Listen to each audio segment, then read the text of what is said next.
వేలల్లో దరఖాస్తులు ఉంటే పదుల్లోనే అర్హులను ఎంపిక చేసింది కాంగ్రెస్ ప్రభుత్వం. దీంతో తెలంగాణ వ్యాప్తంగా గ్రామ సభల్లో గందరగోళం నెలకొంది. రేవంత్ సర్కార్ తీరును తప్పుపట్టారు విపక్ష నేతలు. మాట తప్పడం మడమ తిప్పడం కాంగ్రెస్ మార్కు పాలన అంటూ మాజీ మంత్రి హరీష్ రావు సెటైర్లు సంధించారు. ఎన్నికల వేళ హస్తం ఇచ్చిన ఏ ఒక్క హామీ అమలు కాలేదు అంటూ ఆయన మండిపడ్డారు. అబద్దాల హామీలపై రేవంత్ అధికారంలోకి వచ్చారంటూ మండిపడ్డారు BRS working president KTR. Congress అంటేనే 420 అంటూ ఘాటుగా విమర్శించారు. అర్హులైన ప్రతి ఒక్కరికి రేషన్ కార్డులు ఇవ్వాలన్నారు.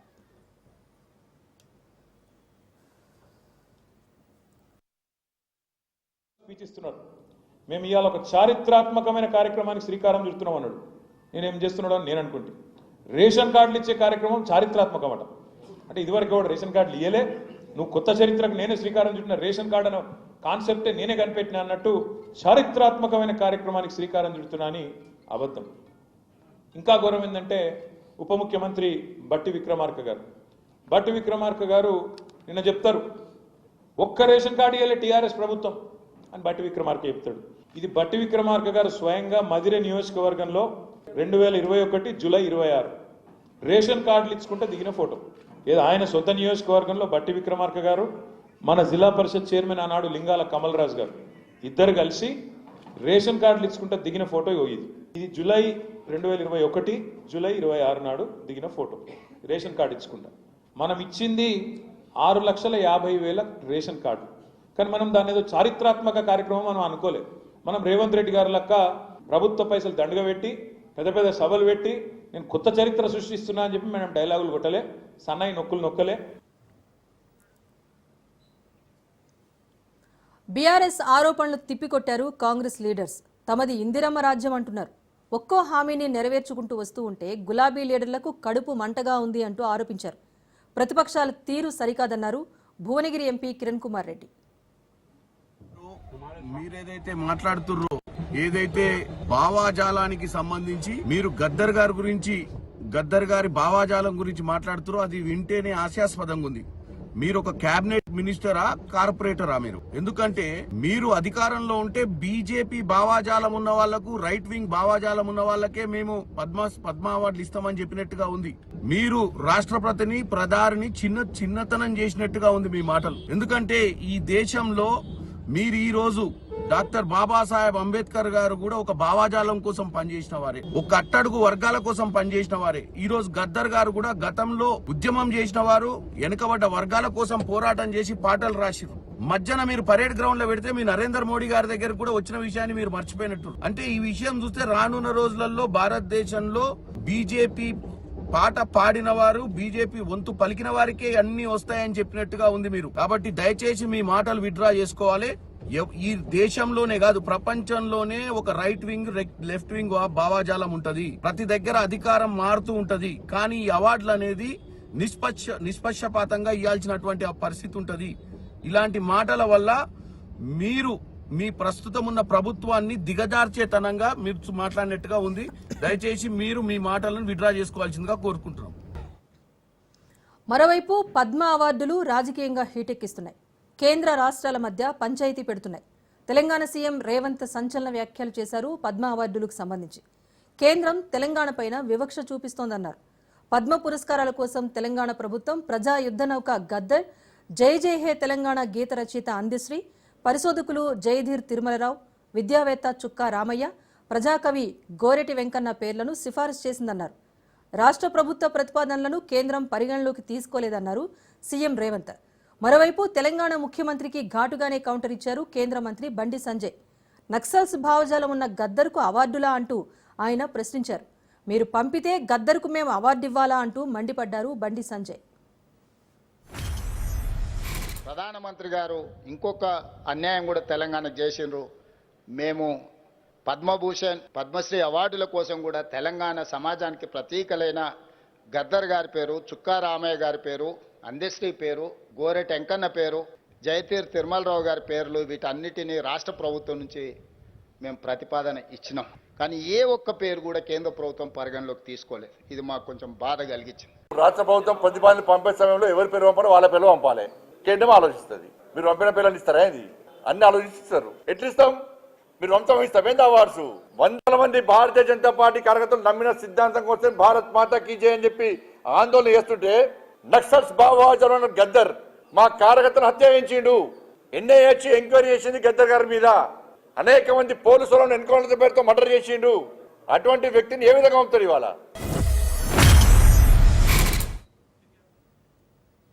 ఇప్పటికే తెలంగాణలో రాజకీయ నేతల నేమ్ గేమ్ మొదలైంది. ఇందిరమ్మ ఫోటో పెడితే ఇళ్లు ఇవ్వబోమన్నారు బండి సంజయ్. మోదీ బొమ్మ లేకుంటే బియ్యం బంద్ చేస్తామన్నారు. సంజయ్ వ్యాఖ్యలపై కాంగ్రెస్ లీడర్స్ మండిపడ్డారు. కేంద్ర పథకాలకు దీన్ దయాల్ పేరు పెట్టలేదా అంటూ నిలదీస్తున్నారు. ప్రభుత్వ పథకాలపై రగడ సరికాదన్నారు. మొత్తానికి కాంగ్రెస్ పార్టీ అమలు చేస్తున్న పథకాల కంటే కూడా రాజకీయ విమర్శలపైనే జోరుగా చర్చ జరుగుతోంది. దీంతో అన్ని రాజకీయ పార్టీలు కూడా తమదైన అజెండాతో ముందుకెళ్తున్నాయి. సామాన్యుడికి మాత్రం సర్కారు ఫలాలు అందని ద్రాక్షగానే మిగిలిపోతున్నాయి. సో దీనికి సంబంధించి ఇవాళ డిబేట్ కొనసాగిద్దాం. పార్టిసిపేట్ చేస్తున్నారు బీఆర్ఎస్ లీడర్ బొల్లం మల్లయ్య యాదవ్ గారు. నమస్తే అండి యాదవ్ గారు. వీరితో పాటుగా కాంగ్రెస్ అధికార ప్రతినిధి మద్ది శ్రీనివాస్ రెడ్డి గారు ఉన్నారు. శ్రీనివాస్ రెడ్డి గారు నమస్తే అండి. నమస్తే అండి. అలాగే పొలిటికల్ అనలిస్ట్ ఉప్పల్ లక్ష్మణ్ గారు పార్టిసిపేట్ చేస్తున్నారు. లక్ష్మణ్ గారు నమస్తే. నమస్తే. వీరితో పాటుగా ప్రకాష్ రెడ్డి గారు బీజేపీ లీడర్. ప్రకాష్ రెడ్డి గారు నమస్తే అండి. నమస్తే. ఎస్ చెప్పండి. ఫస్ట్ మీరే ప్రకాష్ రెడ్డి గారు. కాంగ్రెస్ ప్రభుత్వం పాలన సాగిస్తున్నప్పటి నుంచి కూడా విమర్శలు చేస్తున్నారు. గతంలో బీఆర్ఎస్ ప్రభుత్వంతోనూ పొంతం లేదు, ఇప్పుడు కాంగ్రెస్ ప్రభుత్వంతో కూడా పొంతం లేకుండా బీజేపీ ముందుకు వెళ్తోంది అనే విమర్శలు వస్తున్నాయి. అట్ ద సేమ్ టైం పథకాలు చేపట్టట్లేదని ప్రశ్నించేది మీదే. పథకాలు పెట్టాక పేర్లు బీజేపీ పెట్టకపోతే కనుక పథకాలు ఇవ్వబోమని చెప్తుంది మీ పార్టీ నేతలే. మీరేం చెప్తారు? ముందు పెద్దలందరికీ నమస్కారం అండి. బట్ నేను ఒక విషయం చెప్పదలుచుకున్నా అండి. పథకాలు కేంద్ర ప్రభుత్వ పథకాలు కేంద్ర ప్రభుత్వాన్ని, రాష్ట్ర ప్రభుత్వ పథకాలు రాష్ట్ర ప్రభుత్వాన్ని. టిఆర్ఎస్ పార్టీ రాష్ట్రంలో అధికారంలో ఉండింది. ప్రస్తుతం కాంగ్రెస్ పార్టీ కూడా రాష్ట్రంలో అధికారంలో ఉంది. రాష్ట్రంలో వాళ్ళ ఎన్నికల మేనిఫెస్టోలో ఏ పథకాలు అయితే పెట్టారో ఆ పథకాలు పెట్టాలని మేము డిమాండ్ చేస్తున్నాం. పక్కా. అయితే మీరన్న స్టేట్మెంట్ లో ఒకటి ఏంటంటే మా కాంగ్రెస్ పార్టీతో కానీ బీఆర్ఎస్ ఇప్పుడున్న గతంలోనే బీఆర్ఎస్ పార్టీతో కానీ ఎటువంటి పొత్తు లేదు. బట్ ప్రభుత్వంగా మేము సహకరిస్తామని చెప్పినాం. అనేక సందర్భాల్లో సహకరించినాం. ఒక రాజకీయ పార్టీగా, ఒక ప్రతిపక్ష పార్టీగా మేము సహకరించినాం. అదే సందర్భంగా ప్రతిపక్ష పార్టీగా మా విమర్శలు మేము తప్పకుండా చేస్తాం కూడా. ఇక ముందు కాంగ్రెస్ పార్టీ కూడా విమర్శలు వాళ్ళు తప్పు చేసినప్పుడు లేదా వాళ్ళ మా అభిప్రాయాలు భిన్నంగా ఉన్నప్పుడు తప్పకుండా విమర్శిస్తాం. బట్ ఫైనల్ గా ప్రజలు నిర్ణయిస్తారు. మా విమర్శ సద్విమర్శన, తప్పు విమర్శన. కాంగ్రెస్ పార్టీ కరెక్ట్ అయితే కాంగ్రెస్ పార్టీని సమర్థిస్తారు, మేము కరెక్ట్ అయితే మాకు సమర్థిస్తారు. కాబట్టి మేము కాంగ్రెస్ పార్టీతో ఎప్పుడు ఎక్కడ మా భారతదేశ చరిత్రలో మేము కాంగ్రెస్ పార్టీతో కలిసి పనిచేయలేదు. ఇక ముందు కూడా కలిసి పనిచేయము, ఎప్పటికీ కలిసి పనిచేయము. బీఆర్ఎస్ తో పాటు కూడా మాతో పాటు సైద్ధాంతిక పరమైన విభేదాలు ఉన్నాయి కాబట్టి వాళ్ళతో కలిసి పనిచేయము. కానీ కేంద్ర ప్రభుత్వం కొన్ని పథకాలు పెడుతుంది. కేంద్ర ప్రభుత్వ పథకాలలో కేంద్రం కొన్ని మార్గదర్శకాలు కూడా ఇస్తూ ఉంది. ఆ మార్గదర్శకాలను గత బీఆర్ఎస్ ప్రభుత్వం తుంగలో దొక్కింది, ఇప్పుడున్న కాంగ్రెస్ ప్రభుత్వం కూడా తుంగలో దొక్కుతుంది. ఉదాహరణకి బండి సంజయ్ గారి స్టేట్మెంట్ మీరు అన్నట్టుగా రేషన్ కార్డులు మీరు ఇస్తున్నారు, తెలంగాణ ప్రభుత్వం ఇస్తున్నారు. 90 లక్షల రేషన్ కార్డులు గత 10 సంవత్సరాలుగా టీఆర్ఎస్ ప్రభుత్వం, ఇప్పుడు కాంగ్రెస్ ప్రభుత్వం 40 లక్షలు 30 లక్షలు ఇస్తామంటున్నారు. ఎన్నాన్ని ఇచ్చుకోనియండి. కానీ అంటే ఎలిజిబిలిటీ ఉన్న అందరికి ఇవ్వాలని కూడా డిమాండ్ చేస్తున్నాం. అయితే మేము ఈ పథకాలు ఇస్తున్నప్పుడు మేము బియ్యం కేంద్ర ప్రభుత్వం పూర్తిగా ప్రతి వ్యక్తికి, అంటే ప్రతి రేషన్ కార్డు ఉన్న ప్రతి వ్యక్తికి, కుటుంబానికి 5 నలుగురు ఉంటే 4, 5, 20 కిలోలు, అంటే ప్రతి వ్యక్తికి 5 కిలోలు ఉచిత బియ్యాన్ని కేంద్ర ప్రభుత్వం ఇస్తుంది. ఉచిత బియ్యం ఇస్తున్నప్పుడు దాంట్లో రేషన్ కార్డులో కేంద్ర ప్రభుత్వంలో ప్రధానమంత్రి గారి బొమ్మ, అదే సందర్భంగా ముఖ్యమంత్రి గారి బొమ్మ కూడా పెట్టాలని చెప్పిందండి. అంటే రేషన్ కార్డులో ప్రధానమంత్రి, ముఖ్యమంత్రి ఇద్దరి యొక్క ఫోటోలు పెట్టాలనేది అప్పుడు కేంద్రం ఇచ్చిన మార్గదర్శకాలు. ఈ మార్గదర్శకాలను గత ప్రభుత్వం తుంగలో దొక్కి అసలు 10 సంవత్సరాలు రేషన్ కార్డ్సే ఇవ్వలేదు. రేషన్ కార్డ్స్ అంటూ కొత్త రేషన్ కార్డ్స్ ఇవ్వలేదు. కూపన్ల మీదనే 10 సంవత్సరాలు రేషన్ ఇచ్చింది, బియ్యం ఇచ్చింది తప్ప రేషన్ కార్డులు ఎక్కడా ఇవ్వలేదు.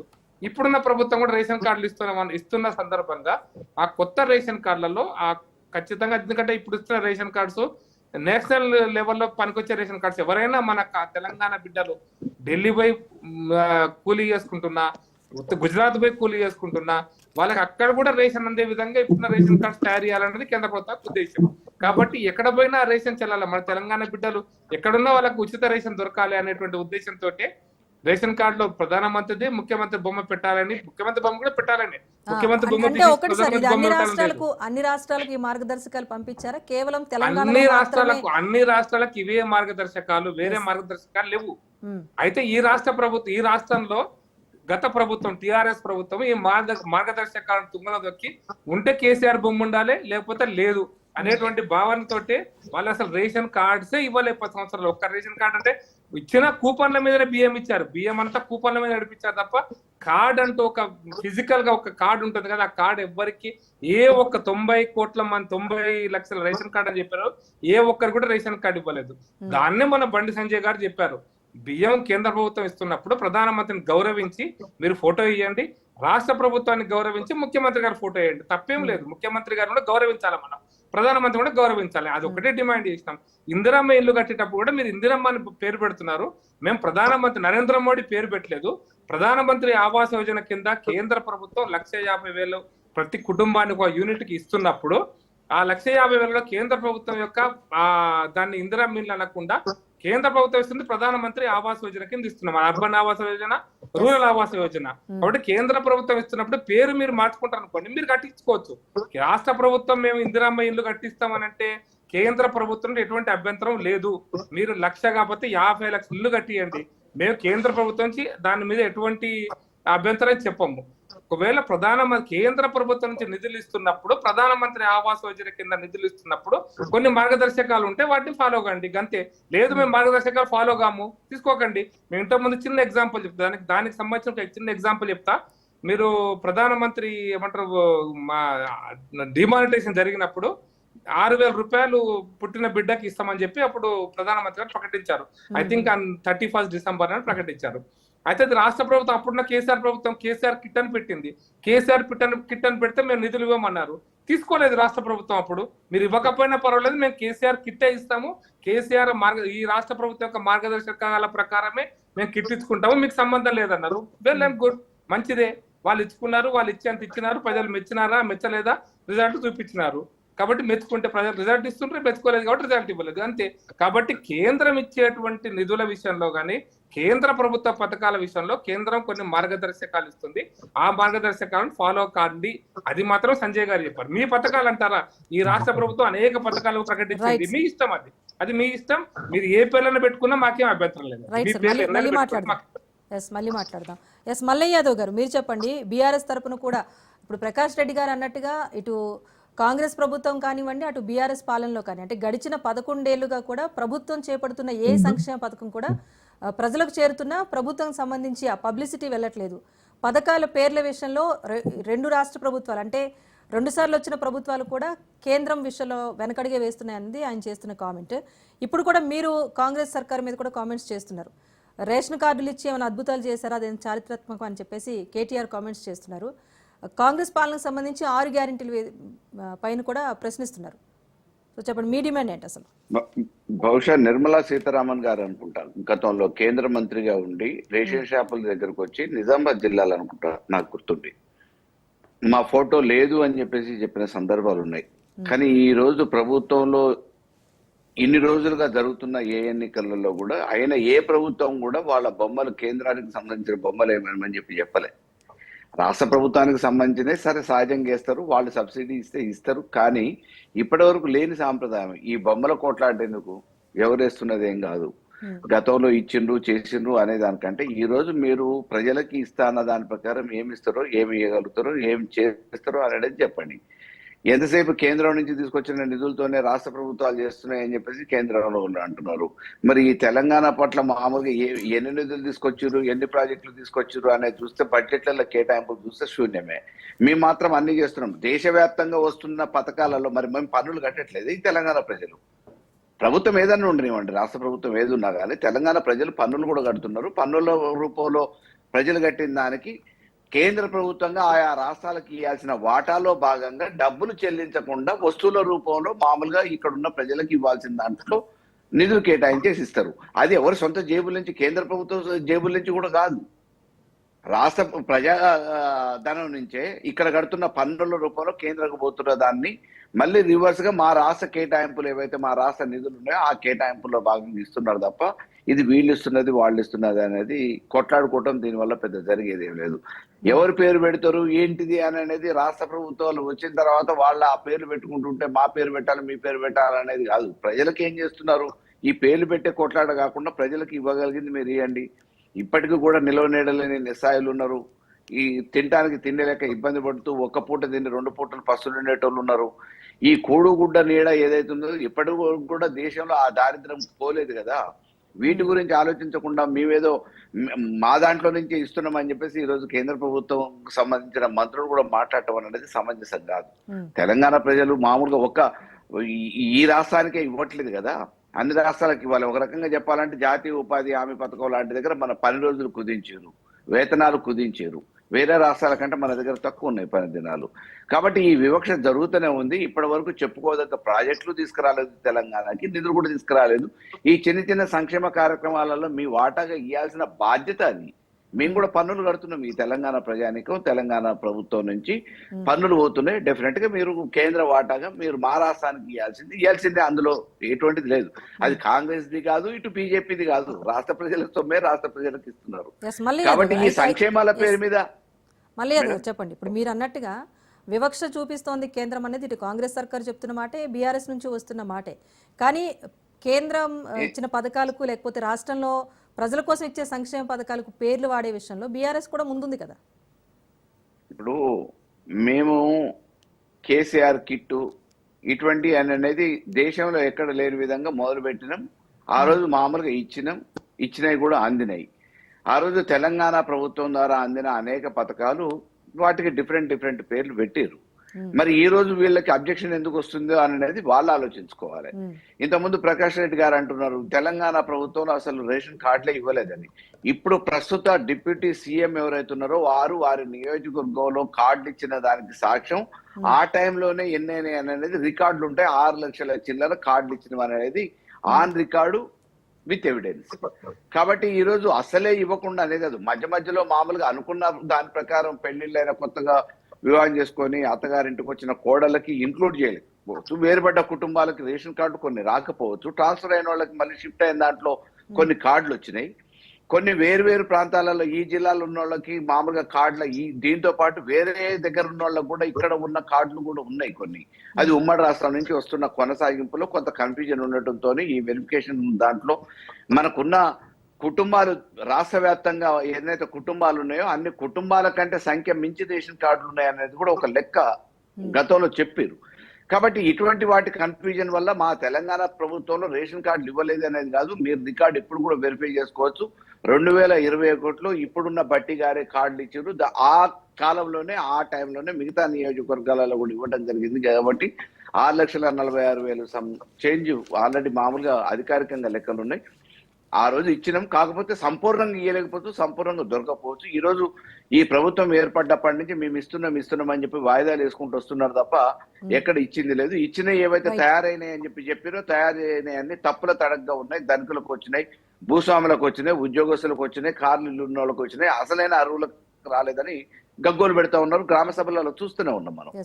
కాబట్టి ఈ రోజు పాలన ప్రజల్ని గాలికి వదిలేసి వాళ్ళు ఎంత సేపు సంపాదన మీద ఆలోచిస్తున్నారు తప్ప కాంగ్రెస్ నాయకులు పరిపాలకులు ప్రజల మీద దృష్టి పెట్టట్లేదు అనటానికి నిన్న మొన్న జరిగిన గ్రామ సభలే ఒక తార్కాణం.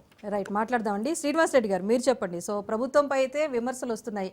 6 గ్యారెంటీల అమలు అనేది ఇటు ప్రతిపక్షాలే కాదు ప్రజల నుంచి కూడా క్వశ్చన్స్ వస్తున్నాయి. గడిచిన గ్రామ సభల్లో మీరే నేరుగా ఎక్స్పీరియన్స్ చేశారు వాటిని. సో ఇప్పుడు ఈ 4 పథకాలను నిన్న స్టార్ట్ చేసినప్పటికీ కూడా అవన్నీ సక్రమంగా కొనసాగిస్తామని చెప్తున్నారు. సో పథకాలు కొనసాగించట్లేదు అని ప్రతిపక్షాలు అడుగుతున్నాయి. కొనసాగించిన పథకాలకు సంబంధించి పేర్లపైన కూడా దాడి చేస్తున్న నేపథ్యంలో మీ సమాధానం ఏంటి? రాజ్ న్యూస్ ప్రధానికానికి అదేవిధంగా అక్కడ ఉన్నటువంటి ప్యానల్ అందరూ కూడా గుడ్ ఈవినింగ్ అండి. ఇప్పుడు ఇవాళ బండి సంజయ్ గారు ఒక కొత్త టాపిక్ తీసుకొచ్చారండి. బండి సంజయ్ గారు ఏంటంటే మరి ఆయన పెద్ద ఆయన, మరి బండి సంజయ్ గారు కాస్త తొండి సంజయ్ గారి లాగా మారినట్టు అనిపిస్తుంది. ఎందుకంటే ఇవాళ స్కీములు పెట్టుకోవడం ఈ రోజు కొత్తగా వచ్చింది కదా, వాస్తవంగా ఎప్పటి నుంచో ఉంది ఇది ఆనవాయితీగా. మరి ఎవరికి లేని అబ్జెక్షన్ బండి సంజయ్ గారు మరి ఎందుకు లేవనెత్తారో అర్థం కాదు. ఒక కేంద్ర మంత్రి అంటే సాక్షాత్ ఒక కేంద్ర మంత్రి స్థాయిలో ఉండి ఆయన దీని మీద ఆలోచిస్తున్నారు. మరి ఆయన ఇవాళ అభివృద్ధి గురించి వదిలిపెట్టేసి ఇవాళ బీజేపీ వాళ్ళు ఎట్లుందంటే పథకాల మీద, అంటే ప్రజలకు పథకాలు అందడం బీజేపీ వారికి ఇష్టం లేదా? నేను కాంగ్రెస్ పార్టీ రాష్ట్ర అధికార ప్రతినిధిగా స్ట్రైట్ ఫార్వర్డ్ గా అడుగుతున్నా ప్రకాష్ రెడ్డి గారిని. ఇవాళ ప్రభుత్వం పథకాలు ఇస్తున్నప్పుడు కొర్రీలు పెట్టే ఉద్దేశం ఏంది? ఇవాళ మీరు పెట్టుకోవచ్చు దీనదయాలు డిజేబుల్ రిహాబిలిటేషన్ స్కీమ్ అని పెట్టుకోవచ్చు, దీనదయాలు ఉపాధ్యాయ గ్రామీణ కౌశల్య యోజన పెట్టుకోవచ్చు, దీనదయాలు ఉపాధ్యాయ స్వావలంబన యోజన పెట్టారు. మేమేం కాదనట్లే, పెట్టుకున్నారే హ్యాపీ. మీరు పెడితేనేమో ఓకే, మేము పెట్టుకుంటే ఇవాళ ఇందిరాగాంధీ కాంగ్రెస్ పార్టీకి సంబంధించిన వ్యక్తిలాగా మనం భావించుద్దాం. ఈ దేశానికి ప్రధానమంత్రి చేసిన తొలి మహిళ, ఒక మహిళ, ఉక్కు మహిళ. ఇవాళ వాళ్ళ పేరు పెట్టినప్పుడు మీకేంది కడుపులమంటే నాకు అర్థం కావట్లేదు. ఇవాళ మీరు ఇస్తేనేనా ఇంతకుముందు ఈ స్కీమ్ లేవా? రేషన్ కార్డు లేవా? బండి సంజయ్ గారిని చాలా స్ట్రైట్ ఫార్వర్డ్ గా మిమ్మల్ని అడుగుతున్నాను. గరీబ్ కళ్యాణ్ అన్న యోజన అనేది పెట్టినప్పుడు మీరు పెట్టడం వల్ల మీకు ఏం లాభం? దానివల్ల వాళ్ళకి రైతులకు, అంటే ఎవరికైతే ప్రజలకు కార్డులు ఇవ్వద్దనే మీ ఉద్దేశం. అదేవిధంగా ప్రధానమంత్రి అన్న యోజన పెట్టమంటున్నారు మీరు మాట్లాడింది కూడా మేము విన్నాం, మీడియాలో మాట్లాడింది కూడా. మరి వైకుంఠ ధామాలు, ప్రకృతి వనాలు, అదేవిధంగా రైతు వేదికలు పెట్టినప్పుడు, ప్రధానమంత్రి గ్రామీణ సడక్ యోజన పెట్టినప్పుడు, అప్పుడు బీఆర్ఎస్ ప్రభుత్వం ఉన్నప్పుడు మీరు ఎందుకు ఈ గుర్తు రాలేదు? మీకు వాళ్ళని ఎందుకు అనలేదు మీరు? మరి ఇవాళ కాంగ్రెస్ పార్టీ చేస్తుండే వరకే మీకు కడుపు పంట. కాంగ్రెస్ పార్టీకి ఏడ పేరు దక్కుద్దు అని మీ బీఆర్ఎస్ బీజేపీ ఒక అవిభక్త కౌలు మీరు చేస్తున్నట్టు ఆరోపణలన్నీ చాలా స్పష్టంగా తెలంగాణ ప్రజలకు అర్థమవుతుంది. మీరు ఇలా పథకాలు అమలు చేసే బాధ్యత మీరు ఒక పెద్దన పాత్ర పోషించాలి మీరు. ఎందుకంటే జాతీయ స్థాయిలో మీరు ఉన్నప్పుడు ఇవాళ ఎట్లా అమలు చేయాలని ఒక ఆలోచన ఇవ్వాలి. ప్రభుత్వానికి విధి విధానాలు సలహాలు ఇవ్వాల్సింది పోయి మీరు ఇవాళ ప్రజలకు ఆ కార్డులు ఎట్టిస్తారు, ఈ కార్డులు ఎట్టిస్తారు, ఈ ఫోటో పెట్టద్దు, ఆ ఫోటో పెడుతున్న ఒక కాంప్లికేట్ చేసినట్టుగా మాట్లాడుతున్నారు తప్ప ఎక్కడ వేరే రకంగా ఏమీ అనపట్లేదు. మీరు పెట్టుకున్న స్కీములకు చాలా స్పష్టంగా దీనదయాలు పేరు పెట్టారు, 3-4 స్కీములకు. మరి పెట్టండి, మేము ఎప్పుడు కూడా అబ్జెక్షన్ చెప్పట్లేదు. కానీ మేము కాంగ్రెస్ పార్టీలో పెట్టేటప్పుడు మీరు అబ్జెక్షన్ పెడుతున్నారు. ఈ కొర్రి పెట్టేసి మీరేమన్నా మరి కార్డులు, రేషన్ కార్డులు ఇచ్చేది బంద్ చేయాలనుకుంటున్నారా? లేకపోతే ఆ ఆవాస్ యోజన కింద, ప్రధానమంత్రి ఆవాస్ యోజన కింద రావాల్సిన నిధులను కనుక మీరు ఏమైనా బంద్ చేయాలని ఆలోచన ఉందో నాకు అర్థం కావట్లేదు. ఎందుకంటే ఇవాళ మీరు దాన్ని ఇష్యూ చేస్తున్నారు, అన్నసరి ఇష్యూ చేస్తున్నారు తప్ప ఇక్కడ వేరే ఏం లేదు. ఇవాళ ఇవ్వడానికి ఇవాళ తెలంగాణ గవర్నమెంట్ మేము ట్యాక్స్ కట్టట్లేదా? ఇలా తెలంగాణ అనేది భారతదేశంలో భూభాగంలో మేము ఒక పార్ట్ అండ్ పార్సల్ కాదా? ఇలా తెలంగాణ అంటే మేము పాకిస్తాన్ లోనో బంగ్లాదేశ్ లోనో మీకెందుకు ఇవ్వాలి? అది ఎట్లా మీరు క్వశ్చన్ చేస్తున్నారో నాకు అర్థం కాదు. భారతదేశంలో మేము పనులు కడుతున్నాం కదా, జిఎస్టీలు కడుతున్నాం, income tax, sales tax, excise tax, రకరకాల సుంకాలు కడుతున్నాం. దాంట్లో భాగంగా ఇస్తున్నారు తెలంగాణకు మీరు మేర్మానం చేసి కట్టని ట్యాక్సులలో ఎక్కువ మాకేం ఇవ్వట్లేదు. మీరు అసలు మరి రావాల్సిన నిధులే సరిగా రావట్లేదు కదా. ఇంతకుముందు కేసీఆర్ గారు కొన్ని ఇళ్లలో నిధులు కూడా తీసుకోలేదు. మేము ప్రభుత్వానికి, సెంట్రల్ గవర్నమెంట్ తోటి ఇక్కడ పార్టీలకు కాకుండా ప్రజలకు నష్టం జరగొద్దు, కేంద్ర రాష్ట్ర సంబంధాలు మెరుగుపడాలని రేవంత్ రెడ్డి గారు కూడా చాలా స్పష్టంగా మరి మన రాష్ట్రానికి మోడీ గారు వచ్చినప్పుడు చాలా గౌరవంగా రిసీవ్ చేసుకుని ఆయన మాట్లాడటం జరిగింది. చాలా స్పష్టంగా చూసాం పెద్దన్నాన్ని సంబంధించుకుంటా. అంటే ఇక్కడ ప్రజలకు రాజకీయాలు ఉండొద్దు, ఎలక్షన్ అప్పుడే రాజకీయాలు ఉండాలి. ఈ రాజకీయాల వల్ల ప్రజలకు అల్టిమేట్ గా లాభం జరగాలి తప్ప బలి కావద్దు ప్రజలని ఉద్దేశంతో అంత మంచిగా మాట్లాడిన దాన్ని కూడా ఇవాళ బండి సంజయ్ గారు దాన్ని కాంప్లికేటెడ్ చేయాలని ఇవాళ మాట్లాడటం జరిగింది. ఎవరు గద్దర్ విషయాలు కూడా మనం చాలా స్పష్టంగా గమనించినట్టయితే మరి ఇలా గద్దర్ గారిని కూడా మరి ఆయన అబాస్పాలు నోరు బారించుకున్న సందర్భం ఉంటుంది. ఇవాళ లెఫ్ట్ భావజాలం లేదా మీ దాంట్లో ఈటెల రాజేందర్ గారికి? లెఫ్ట్ భావజాలం ఉన్న ఈటెల రాజేందర్ గారు మీకు ఎమ్మెల్యే, మంత్రి కావచ్చు, మీకు రాష్ట్ర అధ్యక్షుడికి పోటీ పడవచ్చు. కానీ గద్దర్ గారు మాత్రం అవార్డు రాకూడదా? గద్దర్ గారికి అవార్డు వస్తే తప్పేంటి? మనమే అంటున్నాం కదా వాళ్ళ జనజీవన స్రవంతిలో కలవాలి అని అంటున్నాం. ఆయన జనాలకు వచ్చారు కదా, ఎప్పుడు అయిపోయాయి గతంది. అది మనం ఎందుకు యాక్సెప్ట్ చేయకూడదు? మనమే చాలా కాంగ్రెస్ ప్రభుత్వాలు కానీ ఏ ప్రభుత్వాలు కూడా చాలా స్పష్టంగా చెప్తున్నాం జనజీవన స్రవంతిలోకి రాండి అని. వాళ్ళు వచ్చారు. గద్దర్ గారిని మనం రిసీవ్ చేసుకోవాలి. ఇవాళ ఆయన ఒక జాతి కోసం పోరాటం తప్పలేదు కదా. మేము మీకు గద్దర్ గారి పేరు ఇచ్చాము. అదేవిధంగా పద్మశ్రీ కోసం జయదేవ్ తిరుమలరావు గారి పేరు కానీ, గోరెడ్డి వెంకన్న గారి పేరు కానీ, మరి చుక్కారామయ్య గారి పేరు కానీ, ఇవన్నీ పేర్లు ఇచ్చినప్పుడు మీరు ఏ పేరు కూడా పరిలో తీసుకోలేదు. మిగతా వాళ్ళకి వచ్చింది, నాగేశ్వర రెడ్డి గారికి కావచ్చు, మా మందకృష్ణమాది గారు, మాకు హ్యాపీగా ఉంది, ఓకే. కానీ వీళ్ళ పేర్లు పరిలో తీసుకోవాలి కదా. మీరు బండి సంజయ్ గారు అంటారు మీరు చెప్పేది మేము తీసుకోవాలన్నా అన్నప్పుడు రాష్ట్ర ప్రభుత్వం కదా, ఇక్కడ రేవంత్ రెడ్డి గారు కాదు కదా, ప్రభుత్వం తరఫున రేవంత్ రెడ్డి గారు అడిగారు. ప్రభుత్వం తరఫున ప్రపోజ్ చేసే రైట్ ఉంటుంది కదండి, అది రాజ్యాంగం ఇచ్చిన రైట్ కదా. బండి సంజయ్ గారు ఆ విషయాన్ని మీరు మర్చిపోతే ఎట్లా? ఇవాళ మీరు ఏకఛత్రాధిపత్యం కాదు కదా, ఇది మొనోపాలి కాదు కదా, రాజరిక వ్యవస్థ కాదు కదా, ఇది యూనియన్ ఆఫ్ ఇండియా. ఇది సంయుక్తంగా ఏర్పడదు తప్ప మీరు సొంతంగా ఏం లేదు కదా. మీరు మరి ఆ విషయాన్ని మర్చిపోయి మీరు కాంప్లికేటెడ్ గా అంటే చాలా స్పష్టంగా చూడండి మేడం, ఒక గొడవ చేసి ఒక కాంప్లికేటెడ్ గా ఆయన ఉనికిని కాపాడుకోవడం చేసినట్టుగా ఉంది తప్ప ఎక్కర్లేదు. మీరు ఇదేమో పథకాలకు పేరు పెట్టుకోవచ్చు, కాంగ్రెస్ పథకాలకు పేరు పెట్టుకుంటే పరోక్షంగా మేము ఇండ్లు ఇవ్వము, అదేవిధంగా రేషన్ కార్డులు ఇవ్వమని చెప్పేసి ప్రజలను భయభ్రాంతులకు గురి చేస్తున్నారు తప్ప వేరే ఏమి లేదని చాలా స్పష్టంగా తెలియజేస్తుంది. రైట్ సార్, మళ్ళీ మాట్లాడదాం. ఎస్ లక్ష్మణ్ గారు, ఫైనల్ గా చెప్పండి, 3 పార్టీల వర్షన్ అయితే విన్నారు. ఒకటి సార్, ఇక్కడ ఏంటంటే ఫినాన్షియల్ అసిస్టెన్స్ కోసమో లేకపోతే ఫ్లాగ్షిప్ స్కీమ్స్ కిందనో సెంట్రల్ గవర్నమెంట్ అన్ని రాష్ట్రాలకు కొన్ని నిధులు కేటాయిస్తుంది. వాటికి సంబంధించి రాష్ట్ర ప్రభుత్వాలన్నీ కూడా ఆయా పార్టీలు, రీజనల్ పార్టీస్ ఉన్న ప్రాంతాల్లో అయితే పేర్లు వాడుకోవటం అనేది సహజంగా చూస్తున్నాం. కానీ తెలంగాణలోనే ఇప్పుడు ఈ పథకాల పేర్లు అనేది హాట్ టాపిక్గా మారింది. ఇంకొకటి, ఏ ప్రభుత్వమైనా, కేంద్రమైన రాష్ట్రమైనా సంక్షేమ పథకాలు ప్రజలకు చేరువ చేయాలి అన్నదే కాన్సెప్ట్తో ముందుకు వెళ్లాల్సిన అవసరం ఉందా, లేకపోతే ఇప్పుడు జరుగుతున్న ఈ రాజకీయం అంతా కూడా ఒక పార్టీల మధ్య కుమ్ములాటగానే భావించాలంటారు? రాజకీయ పార్టీలు మా నాయకుల ఫోటోలు ఉండాలి అనేటువంటి వాదన వాళ్ళు రాజకీయ పరంగా చేయొచ్చునేమో, కానీ అవసరం ఏంటి? ఎవరిదైనా ప్రధానమంత్రి గారి ఫోటో కానీ, ముఖ్యమంత్రి గారి ఫోటో కానీ, ఎవరి ఫోటోలైనా ఇవాళ అవసరం ఏమిటి? ఇప్పుడు బీజేపీ అంటే సామాన్య పౌరుడికి కూడా బీజేపీ అనేది వెళ్ళిపోయింది. కాంగ్రెస్ పార్టీ అంటే సామాన్య పౌరుడికి కూడా వెళ్ళిపోయింది. టిఆర్ఎస్ పార్టీ అయినా, బీఆర్ఎస్ పార్టీ అయినా ఇవాళ అవగాహన లేని పరిస్థితులు లేవు. బొమ్మ చూస్తే ఓట్లు ఇస్తారనేటువంటి ఒకప్పుడు కాలం కాదు ఇవాళ. బొమ్మ చూసి ఎవరు ఓట్లేం వేయరు. కాకపోతే ఇక్కడ ముఖ్యమైన అంశం గమనించాల్సింది ఏమిటంటే, కేంద్ర ప్రభుత్వ నిధులతో ఇంప్లిమెంట్ చేసేటువంటి స్కీముల విషయంలో వెరీ క్లియర్ గా లబ్ధిదారుడికి తెలపాల్సిన బాధ్యత ఇది రాష్ట్ర ప్రభుత్వానికి ఉంటది. సపోజ్ కేంద్రం 70% ఇచ్చింది, రాష్ట్రం 30% ఇచ్చింది. లేదు కేంద్రం 80% ఇచ్చింది, రాష్ట్రం 20% ఇచ్చింది అనేటువంటి అంశాన్ని ఖచ్చితంగా దానికి పబ్లిసిటీ ఇవ్వాలి, లబ్ధిదారునిగా తెలియజేయాలి. లేకపోతే ఏమైపోతుంది, కేంద్రం ఇచ్చే సబ్సిడీ కూడా కలుపుకొని రాష్ట్ర ప్రభుత్వమే మొత్తం ఇస్తున్నట్టు రాష్ట్ర ప్రభుత్వం సంబంధించిన ముఖ్యమంత్రుల ఫోటోలు వేసుకొని పత్రికా ప్రకటనలు ఇచ్చుకుంటూ అంటే అడ్వర్టైజ్మెంట్లు ఇస్తూ వెళ్తే లబ్ధిదారుడికి కేంద్ర సహాయం కూడా ఉంది అనే విషయం ఎలా తెలుస్తుంది? దాన్ని తెలియచెప్పాల్సిన బాధ్యత ఎవరిది? కేంద్రానికి కాదు, రాష్ట్రానికి. కాబట్టి ఇక్కడ ఏమైనా రాష్ట్ర ప్రభుత్వాలు కేంద్రంలో బీజేపీ ఉంటే, రాష్ట్రంలో కూడా బీజేపీ ఉంటే అది వేరే అంశం.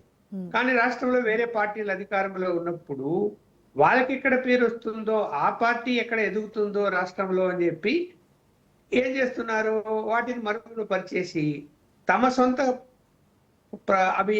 వాటి యొక్క ప్రాజెక్టులుగాను సొంత విషయాలుగా అంటే రాష్ట్ర ప్రభుత్వం లబ్ధి చేకూర్చుంది అనేటువంటి అంశాలని ఫోకస్ చేసుకుంటూ వచ్చారు. చాలా నేను పత్రికల్లో అడ్వర్టైజ్మెంట్లు కూడా చూసినప్పుడు కేంద్రం ప్రస్తావన ఉండదు అందులో, కేంద్రం స్కీములు అయినప్పటికీ కూడా.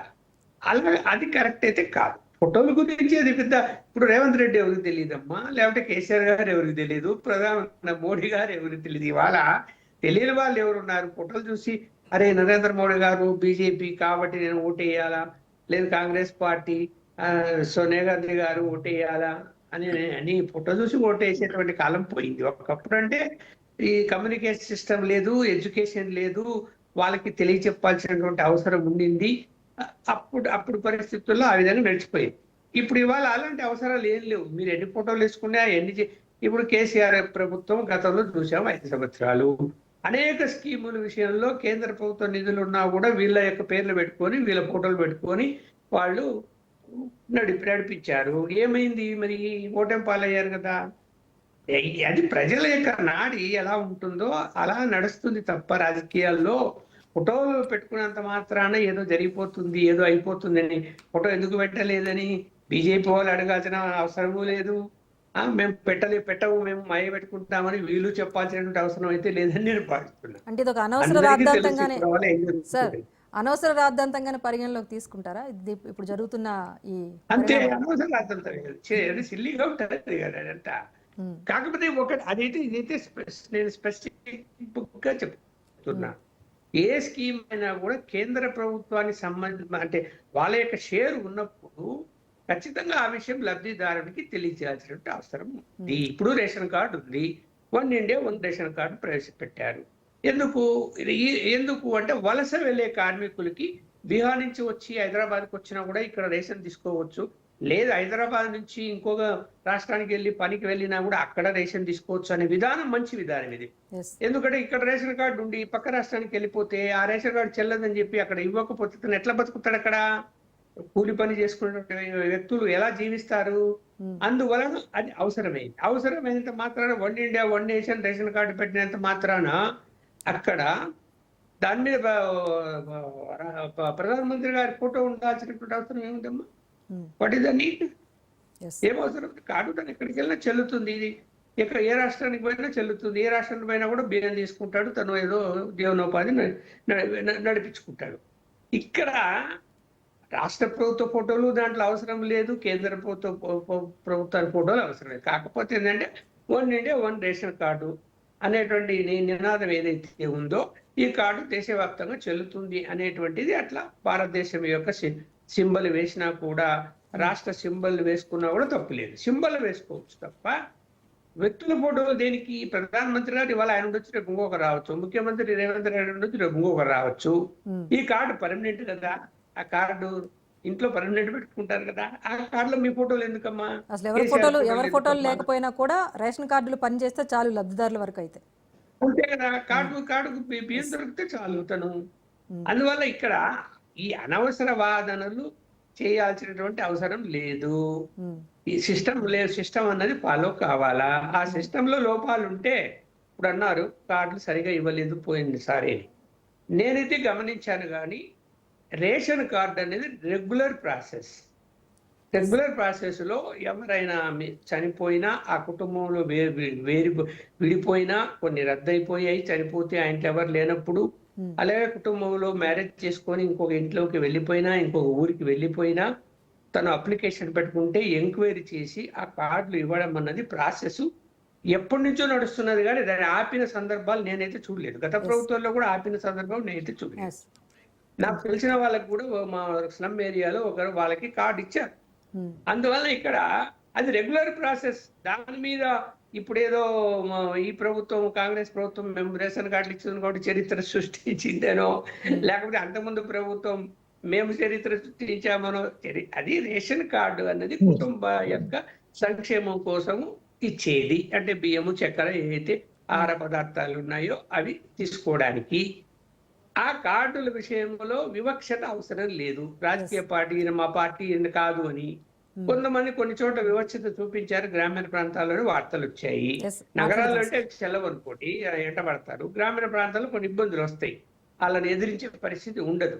అలాంటి చోట పార్టీలకు అతీతంగా వాళ్ళకు కూడా కార్డులు అందించాలి. అది అక్కడ పొరపాట్లు ఉన్నాయి, అక్కడ ఇవ్వకుండా ఇప్పటికీ ఉన్నాయి. గ్రామీణ ప్రాంతాల్లో ఇప్పటికీ రేషన్ కార్డు రాని వాళ్ళు ఉన్నారు. అదే పార్టీలకు అతీతంగా పక్కన పెట్టి సర్వే చేయించుకొని వాళ్ళ ఇంటికి పోయి వాళ్ళకి కార్డు ఇస్తే ఈ ప్రభుత్వం మీద అభిమానం చూపుతారు ఎవరైనా. అదే పార్టీలకు అతీతంగా లబ్ధిదారులు ఎవరో నిజమైన లబ్ధిదారులను గుర్తించి వారికి పథకాలు అందజేస్తే కనుక అది దాన్ని ప్రజలు రిసీవ్ చేసుకుంటారని చెప్తున్నారు. సో తెలంగాణ స్టేట్లో కొనసాగుతున్న తీన్మార్ రాజకీయాలపైన మనం చర్చ కొనసాగిస్తున్నాం. ఎస్ శ్రీనివాస్ రెడ్డి గారు, మీరు చెప్పండి. సరైనట్టుగా ప్రభుత్వ పథకాలు ఏవైనా సరే లబ్ధిదారులకు చెందాలన్నది అందరూ కూడా యాక్సెప్టబుల్ అంశంగానే అనిపిస్తోంది. ఇంకొకటి, గడిచిన 10 ఏళ్లలో 12 లక్షల కోట్లు ఇచ్చామని కేంద్రం చెబుతోంది. మీరు పరిపాలనలోకి వచ్చిన తర్వాత ఏం చెప్తున్నారంటే బీఆర్ఎస్ పార్టీ పూర్తిగా అప్పుల్లో ముంచి తెలంగాణ రాష్ట్రాన్ని పాలన నుంచి తప్పుకుందని చెప్పేసి మీరు కామెంట్స్ చేస్తున్నారు. మరి 6 గ్యారెంటీలు అమలు చేస్తామని చెప్పినప్పుడు ఈ విషయాలు తెలియదా అని చెప్పేసి అటు ప్రజలు కూడా క్వశ్చన్ చేస్తున్నారు. సో ఇప్పుడు పథకాల అమలు విషయంలో ఎలా ముందుకు వెళ్ళాలనుకుంటోంది కాంగ్రెస్ పార్టీ? శ్రీనివాస్ రెడ్డి గారు.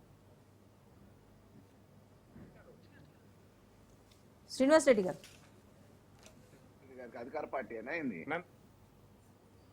రైట్, చెప్పండి. మల్లయ్య యాదవ్ గారు, మీరు చెప్పండి. నేను madam Prakash Reddy madam. Hello Srinivas Reddy గారు, మేడం శ్రీనివాస్ రెడ్డి గారికి ఎట్లా ఇస్తారు మేడం? శ్రీనివాస్ రెడ్డి గారు ఆన్సర్ చేయాల్సిన విమర్శలు చేస్తున్నారు కదా శ్రీనివాస్ రెడ్డి గారు. మేడం ఇప్పుడు సరే ప్రకాష్ రెడ్డి గారు నా ప్రశ్న విన్నారా? మేడం నేను 20 సంజయ్ గురించి మాట్లాడాలి మేడం, అందుకోసం నాకు ఇవ్వాలకు వచ్చే అవకాశం. ఇప్పుడు మేడం ఏంటంటే బీజేపీ వారు బీఆర్ఎస్ వారు ఇద్దరు ఒకటే, వాళ్ళిద్దరు అవిభక్త కవలలు, ఇద్దరు కలిసే ఉన్నారు. వాళ్ళిద్దరు బొల్ల మల్లయ్య గారు కానీ ప్రకాష్ రెడ్డి గారు కానీ.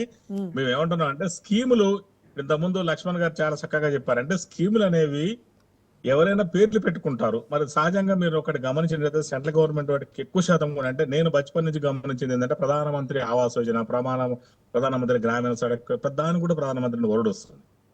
అది పదవి. అదే రాష్ట్ర ప్రభుత్వాలు ఎట్టుండవు. మీరు జనరల్ గా గమనించిన రాష్ట్ర ప్రభుత్వాలు మాక్సిమం పేర్లతోటి ఉంటాయి. మనొక తెలుగు రాష్ట్రాలనే కాదు, ఎక్కడ కూడా జనరల్ గా అంతే ఉంటాయి. దానిలో భాగంగానే పెడుతున్నారు తప్ప ప్రత్యేకంగా దీంట్లో వేరే ఏం లేదు. బండి సంజయ్ గారు మరి ఆ విషయం తెలుసు కానీ బండి సంజయ్ గారు మరి కావాలని దీన్ని అంటే ఒక ఇష్యూ లాగా చేస్తున్నట్టు అనిపిస్తుంది తప్ప వేరేం లేదు. ఇవాళ అదొక డైవర్ట్ చేస్తున్నారు. ఇక్కడ దీని గురించి చర్చ జరగట్లేదు, దాని గురించి చర్చ లేదని మరి డైవర్ట్ ఎందుకు చేస్తున్నారో అర్థం కాలేదు. అంటే చరిత్రలోకి వెళ్తే అసలు పథకాలకు పేర్లు పెట్టడం అనేది ఇందిరమ్మ పాలన నుంచే స్టార్ట్ అయింది. అప్పటి నుంచే ఈ పథకాలకు ఆయా పార్టీలకు చెందిన నాయకుల పేర్లు, ప్రభుత్వ భవనాలకు కానీ వీటికి కానీ ఇక్కడ ప్రముఖుల పేర్లు పెట్టొద్దని కాదు, కానీ సంక్షేమం కోసం ఇచ్చేటప్పుడు పార్టీలకు అతీతంగా లబ్ధిదారుల ఎంపిక జరిగేటప్పుడు వీటి అవసరం ఎందుకు వస్తుంది అన్నదే ప్రశ్న. అంటే ఒకటి మేడం, మీరు అన్నారు ఒక పాయింట్, పార్టీలకు అతీతంగా అసలు లబ్ధిదారులకు పార్టీకి సంబంధం లేదు. ఈ దేశ పౌరులు ఈ రాష్ట్రంలో ఉండే వాళ్ళకి అట్లా జనరల్ గా ఇచ్చే తప్ప పార్టీలకు ఎలాంటి సంబంధం లేదు. దానికి పార్టీకి అసలు సంబంధం లేదు. కాకపోతే ఏంటంటే జనరల్ గా ఏ పార్టీ అయితే అధికారంలో ఉంటుందో ఆ పార్టీ అధికారంలో ఉన్నప్పుడు పేర్లు పెట్టుకోవడం అనేది సహజంగా మనం చూస్తున్నాము. ఇందిరమ్మ పేరు పెట్టుకోవడము, రాజీవ్ గాంధీ, ఇప్పుడు విమానాశ్రయాలు కూడా మనం చూస్తున్నాం మేడం, చాలా ప్రదేశాలకు పెడుతున్నారు, మనం అవన్నీ గమనిస్తున్నాం. అంటే వాళ్ళ మీద మనకు ఒక గౌరవంతో పెడుతున్నాం అంతే, ప్రజలకు వాళ్ళు గుర్తుండాలని పెడుతున్నాం తప్ప ఇందాక మన లక్ష్మణ గారు చెప్పినట్టుగా పెట్టినంత మాత్రం అదనంగా ఒరిగేది ఏం లేదు వాస్తవంగా. కానీ వాళ్ళకి రెస్పెక్ట్ ఇవ్వాల్సినటువంటి బాధ్యత మన మీద ఉంది. ఇప్పుడు బీజేపీలో దాదాపు ఒక 3-4 స్కీములకు దీనదయాల్ గారు పేరు పెట్టారు. మేము ఏమనట్లే, దాని మీద అబ్జెక్షన్ ఏం చెప్పలేదు కదా. మేము కాంగ్రెస్ పార్టీ నేషనల్ లెవెల్ కానీ మాలాంటి అధికార ప్రతినిధి కానీ ఎవరు కూడా, రేవంత్ రెడ్డి గారు కూడా ఎవరు ఏమనలేదు కదా, దాని గురించి చర్చ లేదు వాస్తవంగా. కానీ బండి సంజయ్ గారికి మరి ఇప్పుడు ఎందుకు గుర్తొచ్చిందో అర్థం కావట్లేదు. ఈ స్కీమ్ల మీద పేర్లు పెట్టేదాని కాడ పేర్లు పెడితే మేము ఇవ్వను అన్నంత దూరంలో చెప్తున్నారు. అట్లా దాని దీనికి ఏమిటి సంబంధం మేడం? ట్యాక్సులు కడుతున్నారు కదా ఈ రాష్ట్ర ప్రజలు, తెలంగాణ ప్రజానికి ట్యాక్సులు కడుతున్నారు కదా, జిఎస్టీలు కడుతున్నారు కదా. ట్యాక్స్ కట్టినప్పుడు వెల్ఫేర్ స్టేట్ గా ఖచ్చితంగా పథకాలు ఇవ్వాల్సిన బాధ్యత ఉంది. వీళ్ళు గతంలో పెట్టారు, ఈ స్కీములని పెట్టారు, గరీబ్ సంబంధించినటువంటి పథకాలు కూడా, రేషన్ కార్డు సంబంధించిన పథకాలు కూడా పెట్టేప్పుడు ఇస్తూ ఉన్నారు కదా. మళ్ళీ వాళ్ళ బండి సంజయ్ గారు దీన్ని ఒక కొత్త ఇష్యూ ఎందుకు చేశారో కూడా ఎవరికి అర్థం కాదు. అసలు ఇది ఒక ఇష్యూయే కాదు. మరి దాన్ని తీసుకొచ్చుకొని ఇప్పుడు దాని ఒక సమస్యలాగా చేసి దాని మీద చర్చ పెట్టి మళ్ళీ at the same time Gaddar గారి మీద కామెంట్ చేయటము అది తప్పు కదా మేడం. ఇప్పుడు ఎవరైనా ప్రజాస్వామ్యంలో ఖచ్చితంగా లెఫ్టిస్ట్ రైటిస్ట్ ఉంటారు. ఇది ప్రపంచం మొత్తం ఉన్నది ఇక్కడ, మరి ఎవరు నాట్ ఓన్లీ ఇండియా. భావజాలం, వామపక్ష భావజాలం ఉన్న వాళ్ళు ఉంటారు, రకరకాలు ఉంటారు కదా ఈ దేశంలో. డెమోక్రసీలు అందరూ ఉంటారు. మనమే ఉంటున్నాం వాళ్ళు జనజీవన స్రవంతిలోకి రావాలి అంటున్నాం. వచ్చిన వాళ్ళని మళ్ళీ ఇప్పుడు మనం అదే దృక్పథంతో చూస్తే ఎట్లా? ఈటెల రాజేందర్ గారు కూడా ఉన్నారు కదండి. ఈటెల రాజేందర్ గారు కమ్యూనిస్ట్ భావజాలంతో ఉన్నారు. మరి ఆయన వచ్చి వాళ్ళ దాంట్లో ఇప్పుడు అధ్యక్షుడికి పోటీ పడుతున్నారు. అఫ్ కోర్స్ బండి సంజయ్ గారి కాను మరి ఈటెల రాజేందర్ గారు కూడా పోటీ ఉంది అంటున్నారు రాష్ట్ర అధ్యక్షుడి పోటీలో తెలంగాణ రాష్ట్రానికి. మరి ఇప్పుడు బండి సంజయ్ గారు ఒక అడుగు ముందుకేసి ఏదో కాంప్లికేటెడ్ ఒక దేశ స్థాయిలో చర్చ జరిగితే మరి ఆయన ఒక ఊపులోకి రావాలి, మరి ఒక రకమైన వార్తల్లో వ్యక్తిగా నిలబడాలని మాటలు అనిపిస్తుంది తప్ప ఎక్కడ కూడా బండి సంజయ్ గారి మాటల్లో క్లారిటీ లేదు. కొత్త విషయం కాదు కదండి. ఇప్పుడు మీరు ఒకటి గమనించండి దయచేసి, రాజ్ న్యూస్ ప్రధానికం కూడా స్కీములకు పేరు పెట్టుకోవడం కొత్త విషయం కాదు కదా. ఎన్టీఆర్ అన్నా క్యాంటీన్ పెట్టాము, ఆయన మహానుభావుడు కూడా పెట్టుకున్నారు, తప్పేముంది అలా. రాజశేఖర రెడ్డి గారు పెట్టారు, ఎవరెవరు స్కీముల పేర్లు కూడా మారట్లేదు కదా. మన తెలుగు రాష్ట్రాల సాంప్రదాయం రాలేదు. ఎవరంటే వాళ్ళని ఖచ్చితంగా గౌరవించాలి. ఆ లెక్క ప్రకారం మనం ముందుకు పోయినాం తప్ప మళ్ళీ రాగానే మళ్ళీ వచ్చి అట్లా ఎక్కడ జరగట్లేదు. ఖచ్చితంగా పెట్టనియండి, తప్పేముంది. అలా ఇందిరాగాంధీ పేరు పెడితే తప్పేముంది. ఆమె జాతీయ నాయకులు.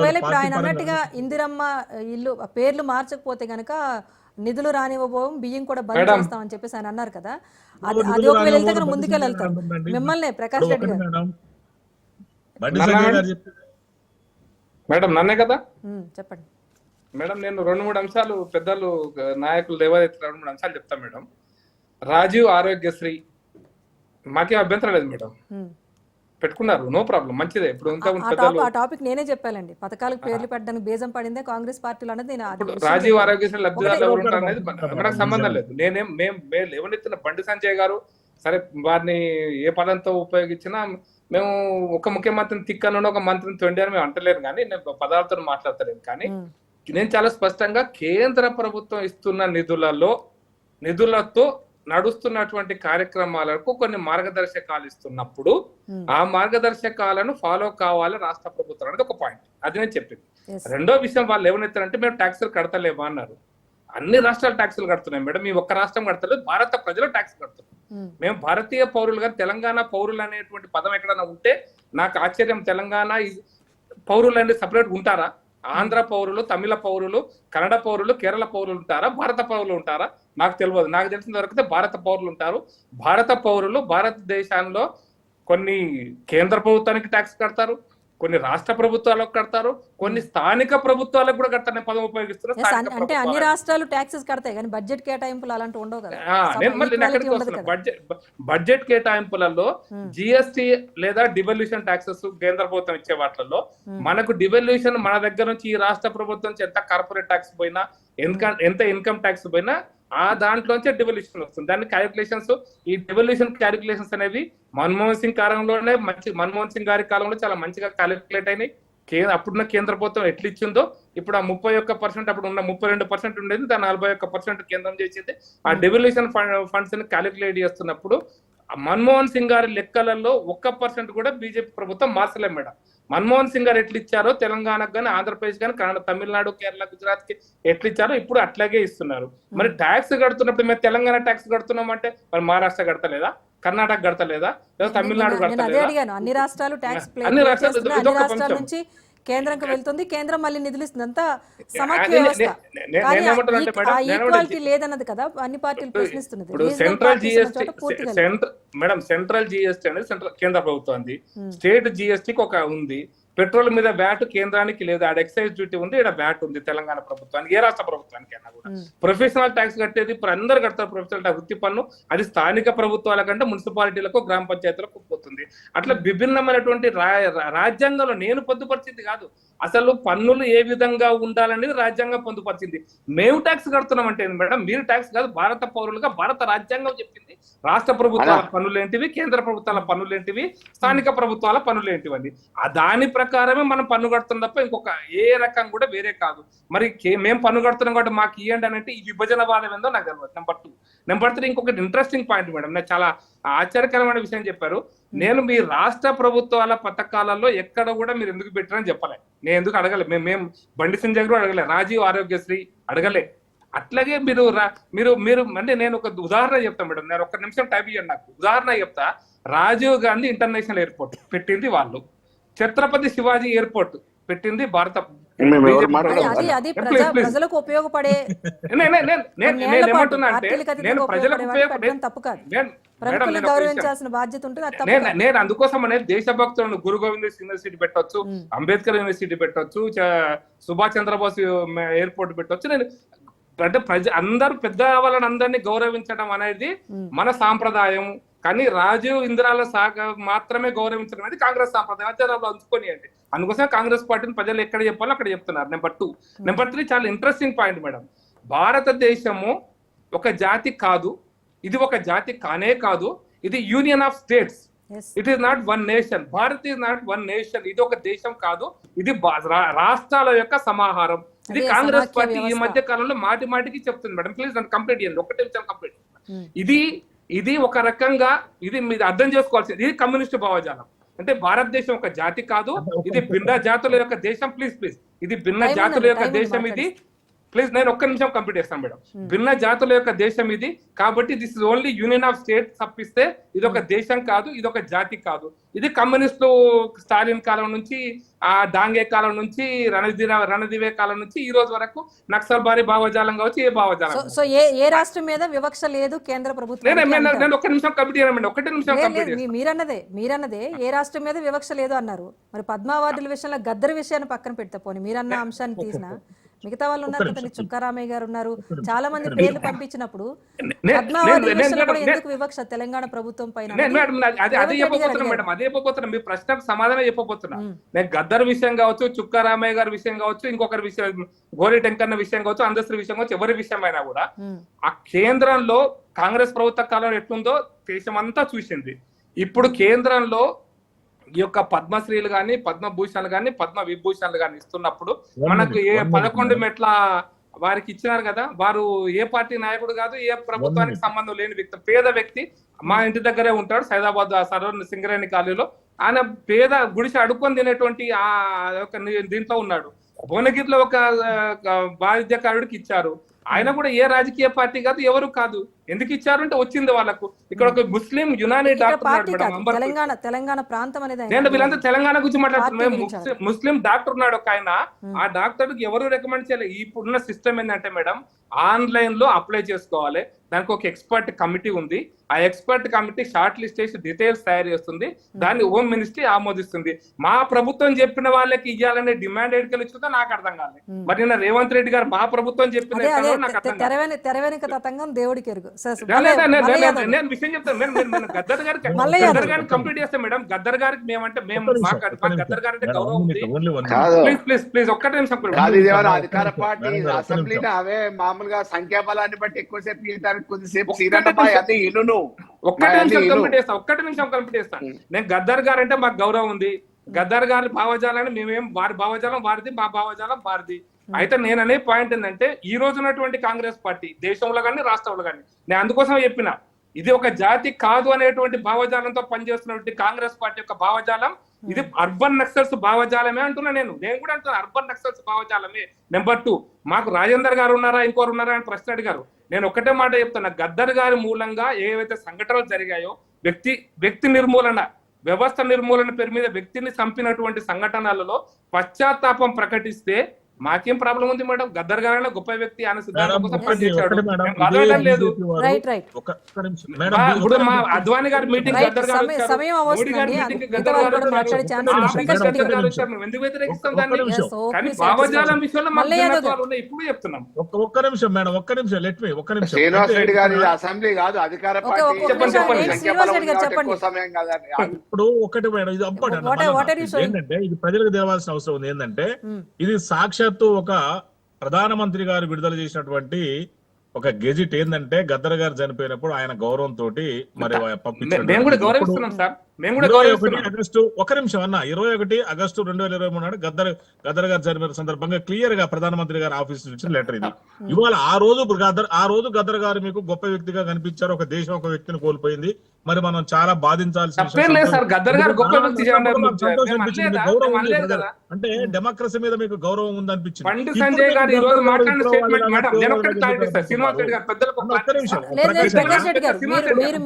గద్దర్ గారు ఎందుకు తీవ్రవాది లెక్క కనబడుతున్నారు?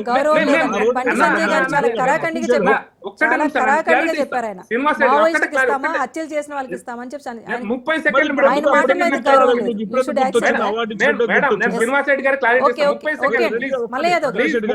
అన్న 30 సెకండ్ల క్లారిటీ ఇవ్వండి. నేను ఈ రోజు ప్రెస్ లో అడిగినటువంటి ప్రశ్న ఏంటంటే సంజయ్ గారు చెప్పంటే గద్దర్ గారు అంటే మాకు గౌరవము, సిద్ధాంతం కోసం, ఆయన సిద్ధాంతం నమ్మిన సిద్ధాంతం కోసం నిలబడ్డ వ్యక్తి కాబట్టి మేము గౌరవిస్తామన్నాం. మేము రణదీవేని గౌరవించినాం, నంబూద్రిపాదును గౌరవించినాం, బుద్ధదేవ్ భట్టాచార్యను గౌరవిస్తాం, జ్యోతి బసును గౌరవించాం. దాని అర్థం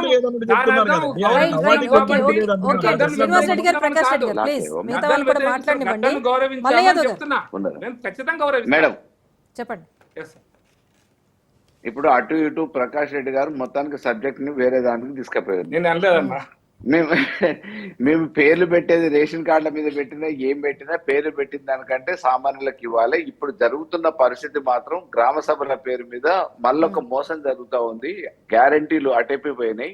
ఇలా అరువుల పేర్లు ప్రకటిస్తా అని చెప్పి అరువుల పేర్లు ప్రకటించకుండా మీరు అప్లై చేసుకున్న వాళ్ళు ఎవరెవరైతే ఉన్నారో ఇవి అని చెప్పేసి హంగామా చేసి ఆర్భాటాలు చేసి అధికారాలను బలగాల్ని దింపి పోలీసు మోహరింపుల మధ్యన పేరు చదువుతున్నారు. దాన్ని వేరే రకంగా తీసుకుపోతున్నారు. కాబట్టి ఈ రోజు రాష్ట్ర ప్రభుత్వం ఇచ్చిన ప్రజలకి హామీల్ని నెరవేర్చే దాంట్లో విఫలమైంది.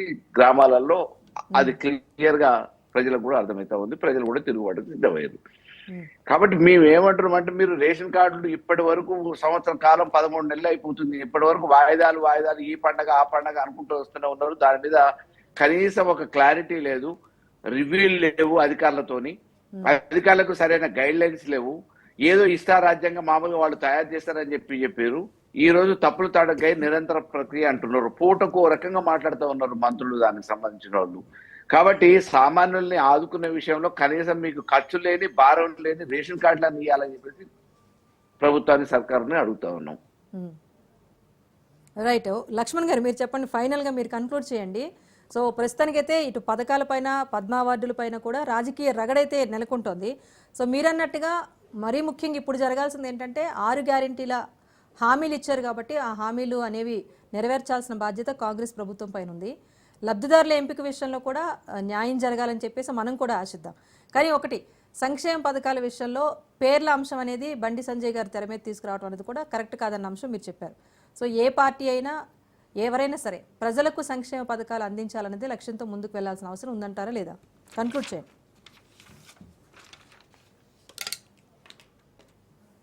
సార్ ఆడియో అన్మ్యూట్ చేయరా?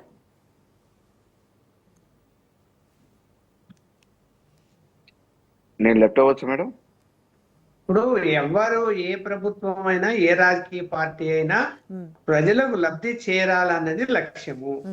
ఆ లక్ష్యాన్ని నెరవేర్చే విషయంలో ఇప్పుడు అధికార పార్టీకి ప్రతిపక్ష పార్టీలు సలహాలు ఇవ్వచ్చు. ఏదైనా అన్యాయం ఎవరికైనా జరిగితే దాన్ని ఎత్తి చూపొచ్చు, తప్పు లేదు. అంతే తప్ప ఈ ఫోటోల గోల ఎందుకమ్మా నాకు అర్థం కాలేదు. ఓకే, జాతీయ నాయకులు వాళ్ళ యొక్క స్మృతి కోసము మనము వాళ్ళ పేర్లు పెట్టుకోవడంలో స్కీములకు కానీ, లేకపోతే ఇప్పుడు మనం ఉన్నాం హైదరాబాద్ లో పివి హైవే ఎక్స్ప్రెస్ ఉంది, అలాగే వాజ్పేయి గారి పేరు మీద జాతీయ రహదారుల పేర్లు ఉన్నాయి, వాజ్పేయి పేరు మీద. అలా ఇప్పుడు ఎయిర్పోర్ట్ల పేర్లు పెట్టుకున్నారు. అలా పెట్టుకోవడంలో వాళ్ళను మనము మన తరతరాలు వాళ్ళు ఎవరు అన్నది తెలియాలి కాబట్టి, వాళ్ళ గురించి అవసరం ఉంది కాబట్టి వాళ్ళను గుర్తించి వాళ్ళ పేర్లు పెట్టుకోవడం తప్పులేదు. కానీ లబ్ధి చేకూర్చేటువంటి ఏవైతే ఉన్నాయో స్కీములు, దానికి ఫోటోలు పెట్టడము దేనికి, పేర్లు పెట్టుకోవడం దేనికి? అంటే మీరు ఒక రకంగా ఇండైరెక్ట్ గా ఓటర్ని మీరు ప్రభావితం చేస్తున్నట్టే కదా. అది కరెక్ట్ కాదు కదా. రాజ్యాంగం ప్రకారం ఓటర్లను ప్రభావితం చేయకూడదు, చేస్తున్నారు కదా. మీ అకౌంట్లో డబ్బులు వేసేస్తాము, మీకు ఇవి చేస్తున్నాము, అవి చేస్తున్నాము, మీకు ఇంటికి వచ్చి ఈ పంపిణీ చేస్తున్నాము అని మీరు ఓటర్లని ప్రభావితం చేస్తున్నాయి ఈ రాజకీయ పార్టీలన్నీ కూడా. ఇప్పుడు ఇది కరెక్ట్ అయితే కాదు. అదే గతంలో ఎన్నికల ప్రచారంలో కనిపించిన పబ్లిసిటీ ఇప్పుడు పథకాల నిర్వహణలోనే ప్రభుత్వ పాలన ఎన్నేళ్ళు కొనసాగితే అన్ని రోజులు కనిపిస్తూనే ఉంది. ఇదైతే కరెక్ట్ కాదంటారు. Right, thank you Mallayya Yadav garu, Srinivas Reddy గారు, ప్రకాష్ రెడ్డి గారు అండ్ లక్ష్మణ్ గారు. థ్యాంక్ యూ సో మచ్ అండి డిబేట్లో పార్టిసిపేట్ చేసినందుకు.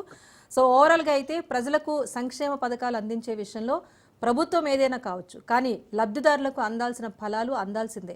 లబ్ధిదారుల ఎంపికలో కొన్ని అక్రమాలు జరుగుతున్నాయంటూ ప్రతిపక్షాలు అయితే విమర్శలు చేస్తున్నాయి. మొత్తంగా ఇప్పుడైతే కాంగ్రెస్ పార్టీ అమలు చేస్తున్న పథకాల కంటే కూడా పథకాలపైన రాజకీయ విమర్శలపైనే జోరుగా చర్చ జరుగుతోంది. సో అన్ని పార్టీలు కూడా తమదైన ఎజెండాతోనే ముందుకు వెళ్తున్న పరిస్థితి ప్రస్తుతం కనిపిస్తోంది. సామాన్యుడికి మాత్రం సర్కారీ ఫలాలు అనేవి అందని ద్రాక్షగానే ఉన్నాయి. ఇది వాళ్ళ special debate. Keep watching Raj news.